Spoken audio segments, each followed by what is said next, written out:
Bonjour à toutes et à tous les amis, j'espère que vous passez une bonne transformation avec cette nouvelle lune en taureau qui est très très puissante. Je suis Gilles Mansillon, artiste et spiritualiste. Je viens de parler de spiritualité ici. Je vous remercie de penser à vous abonner pour vos likes, vos partages, vos commentaires et pour vos dons. Merci de votre soutien. Je vais discuter de quelques idées. La première, c'est qu'on vit dans une planète extrêmement multiculturelle. Il y a énormément de consciences et de perceptions différentes. Cela dit, il y a une chose qui nous réunit tous, pour ceux qui ont la foi, c'est qu'il y a la source à l'intérieur de nous. Et cette source est à la fois unique et complètement rien d'autre ne peut comparer. C'est vraiment ce qui, peu importe la forme, peu importe le niveau de conscience, peu importe même dans tout l'univers, tout le monde existe grâce à cette source intérieure. Donc, actuellement, ce qui se passe, c'est qu'on est en train de récupérer des morceaux de nous-mêmes, des fragments de notre conscience, de notre âme, qui en réalité, notre âme est éternelle. On a juste une petite partie de notre âme qui est encapsulée dans ce corps physique et qui a besoin de gérer toutes ces situations du monde terrestre. Des fois, on pourrait penser que l'âme, parce que bon, on pourrait pas penser que Dieu est bien au-dessus de tout ça, mais notre âme, c'est notre caractère divin quand même qui produit toute cette expérience, l'âme collective, quoi. On a choisi, en réalité, le monde physique n'existe pas, mais on a choisi d'y croire ensemble, et donc on continue à vivre dans ce système. Donc on pourrait penser que l'âme pourrait être un peu sadomasochiste, c'est-à-dire qu'elle inflige des souffrances ici-bas, et elle expérience la souffrance, et elle apprend de cette souffrance. Cela dit, on est vraiment sur le point de s'en libérer. C'est un modèle philosophique qui avait été expliqué par Héraclite, le grand philosophe présocratique. L'homme qui pleure, il pleurait parce que les hommes étaient tellement ignorants autour de lui, aussi parce qu'on lui avait pris son royaume, hein, quand même, mais c'était un grand philosophe, Héraclite. Je recommande sa philosophie, et parce que quand on enseigne c'est vraiment, en réalité, nous on vit dans un monde en quarantaine, et les mondes en quarantaine qui ont été isolés, qui se sont sombrés dans l'ignorance, sont très très rares, assez rares dans l'univers. Donc pour Dieu, ça fait que participer à sa grande expérience cosmique, hein. Pour lui, c'est un peu, je vais faire une petite cotation de moi-même, c'est une cotation, d'habitude je cote des philosophes, mais j'avais écrit dans mon livre que la Terre est un grain de sable, une immense plage cosmique et qui a un océan d'amour divin qui vient le caresser sans cesse à travers les marées éternelles de la vie. C'est-à-dire que c'est très sec en réalité tout ce qui se passe, mais il y a toujours cette énergie d'amour qui va et qui vient. On se sent élevé, puis on se sent, tout d'un coup on l'a plus, on se ressent élevé. Enfin, je sais pas, je vous remercie de partager dans les commentaires. Je pense qu'on passe tous par des moments assez challenging, mais en réalité, tout ça, ça participe à la grandeur de Dieu. Et ces mondes en quarantaine, ces mondes isolés, ces mondes difficiles à vivre, peut-être parce qu'ils ont été, qui sont plus challenging, c'est un plus grand challenge, mais c'est vraiment c'est vraiment là où il y a le plus d'évolution, c'est là où il y a le plus de conscience, c'est-à-dire que la lumière et l'obscurité, dans un monde qui est complètement polarisé négatif, tout est hiérarchisé, les démons principaux sont soumis, les démons inférieurs, et tout le monde est dans son truc. Dans les mondes de lumière, tout le monde est unifié, tout le monde vit l'amour. Mais ici, on est vraiment, il y a vraiment la présence de tous les états. Donc c'est un peu challenging. Je fais qu'exprimer quelques idées, hein, prenez vraiment ce qui résonne avec vous, mais en réalité, quand on enseigne la philosophie ou la spiritualité sur la Terre, c'est un petit peu, quand on s'adresse à des initiés, on est vraiment au niveau universitaire de très haut niveau. Et il y a tous les niveaux, bien sûr, hein, mais bon, quand on s'adresse aux masses populaires, on est vraiment au niveau de la maternelle, hein. Donc il ne faut pas leur en vouloir, ils sont victimes de conditionnements mentaux. Ben, enfin, tout le monde est en train de se réveiller, il y a vraiment un grand portail qui est en train de s'ouvrir. Il y avait une vidéo, je voulais rebondir un peu dessus, qui expliquait que Jésus était le plus musulman des musulmans, le premier musulman. Et en réalité, ça a beaucoup de sens, parce que l'islam, être musulman, ça veut dire être soumis à Dieu. C'est-à-dire, si on est soumis à Dieu, on est musulman, on est musulman. Ça ne veut pas dire qu'on est pratiquant, on va faire les prières, on va suivre Mais la soumission, moi, je sais que je suis soumis à Dieu, je suis soumis à ma présence divine et donc c'est intéressant parce que lui, Jésus, lui, n'était même pas concerné par la physicalité, par toutes ces choses du monde terrestre. Il y avait que sa connexion avec Dieu qui comptait. Il a même permis de se laisser crucifier, hein. À voir jusqu'où ça allait, sa foi en Dieu était, sa vie éternelle était tellement, tellement puissante et donc enfin, il faut comprendre que tout ce que l'on vit, tout ce que l'on expérience, en réalité, on est connecté. La vie est beaucoup plus grandiose que nous. C'est quelque chose qui nous dépasse complètement. C'est beaucoup plus que le corps physique, beaucoup plus que nos pensées, que nos émotions, que nos croyances. On est connecté à tout ça, et tout ça n'est qu'une expérience qui nous permet de cultiver pour développer des caractères, parce que quand on n'a pas le... C'est-à-dire que c'est un monde, dans un monde illuminé, on n'a pas la possibilité de, de, de déloyauté n'existe pas. Donc il n'y a pas de valeur à être loyal. Il y a toutes sortes de choses qui ont beaucoup de valeur parce qu'il y a le contraste qui est toujours possible, de choisir avoir cette conscience morale qui est toujours... donc, voilà, je vais tirer quelques cartes, discuter de quelques idées. La carte de la journée, c'est la régénération. Il y a toute une régénération cellulaire à l'intérieur de l'eau, à l'intérieur de nos cellules, qui est vraiment en pleine ébullition, hein. Pour le moment, il y a une réinitialisation de tout de l'élémentaire à l'intérieur de nous, avec cette nouvelle lune en taureau, hein, et là vraiment il va y avoir un potentiel de manifestation pendant les 15 prochains jours qui va vraiment, je me demande d'ailleurs si je ne vais pas essayer de sortir de l'internet jusqu'à ce que les manifestations soient arrivées, et là aujourd'hui il y a une conjonction entre Vénus, Saturne et Neptune.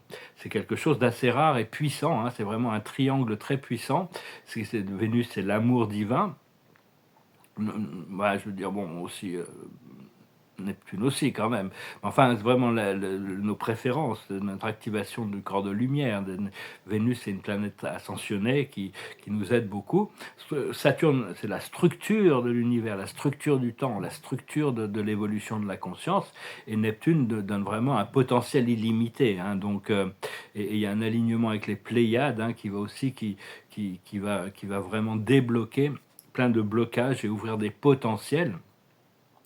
Et il y a aussi une activation de tous les de cristaux sacrés qui sont sur Terre et dans la Terre, qui sont très anciens, qui datent du temps d'Atlantis et avant, qui sont des cristaux arcturiens, et tous les centres, les centres, les pyramides, mais plein, pas que seulement les pyramides. Mais ouais, il y a plein de choses qui sont en train de se réactiver, et même la science évolue énormément. Je vois dans la science moderne, dans ce que je peux voir sur Internet, il y a énormément de découvertes. Ils sont aperçus, par exemple, que Mars, ils admettent que l'atmosphère de Mars a été détruite par une guerre atomique. Ils admettent plein de choses maintenant. Donc, donc il y a beaucoup de clarté qui commence à arriver, hein, c'est des clartés, c'est des choses, c'est pas forcément sur l'univers, les galaxies, ça peut venir aussi comme ça, mais c'est de la clarté sur la réalité de la vie terrestre aussi, hein. Et donc, euh, et donc, euh, donc oui, je suis assez curieux de voir comment ce flash solaire qui est en train de se préparer, parce que le flash solaire, c'est vraiment l'accumulation de lumière intérieure qui est en train de se passer, qui va initier, à un moment donné, on ne pourra plus l'arrêter. Ce que ça va avoir effet, est-ce que sur toute la communauté criminelle de la Terre, il y a beaucoup de populations criminelles, ce sont des gens ignorants, mais il y a des millions de gens qui sont extrêmement, qui sont presque aussi impurs que des démons, hein. Et... parce que bon, et bien sûr, il y a tous ces abus de pouvoir, hein, tous ceux qui cherchent à créer le pouvoir sur les autres et qui créent de la souffrance, mais ils ne sont pas conscients que toute cette souffrance qu'ils sont en train de créer, ils connaissent pas l'idée du karma, ils vont devoir la récolter à un moment donné. Parce que le karma, c'est pas forcément désagréable quand on le crée, mais c'est désagréable quand on doit le récolter. Bon, faut arriver à s'absoudre de l'idée du karma par le pardon inconditionnel. Et mais la Terre est une des écoles d'évolution les plus difficiles, hein, sur tout l'univers. Et donc c'est faut comprendre que bon, on est vraiment proche d'un point de liberté aussi, hein. Et donc, parce que bon, quand on en fait des enseignements, ce que l'on cherche, on n'a pas besoin de pousser des idées trop intellectuelles ou de forcer une idée sur la spiritualité. On a besoin de toucher le cœur des gens et laisser leur propre divinité, leur propre âme et leur spiritualité s'ouvrir à leur rythme et de la manière. Parce que Dieu est tellement unique qu'il se révèle de manière unique à l'intérieur de tous les êtres, à travers notre personnalité. Donc c'est vraiment important d'être toujours dans le respect, l'amour et la compassion et la fraternité. Et donc voilà, hein, je tirais quelques cartes. Je voulais dire, oui, bientôt, là, il y a beaucoup de changements qui vont arriver au niveau du monde physique. Personnellement, bon, je me posais pas mal de questions, je fais pas mal de recherches aussi, sur la manière dont je vais pouvoir présenter tout ça, parce que bon, on va pas être pas trop épicurien, dans le sens où, pour être heureux, vivons cachés. On n'est pas là pour vivre, pour se profiter tout seul de toute de tout ce qui arrive. Donc il faut arriver à le présenter. Il va falloir, une fois que je serai installé, je vais devoir présenter quand même un peu les choses, mais vraiment sans rentrer dans le flex culture. Je ne sais pas si vous connaissez ce terme, cette flex culture.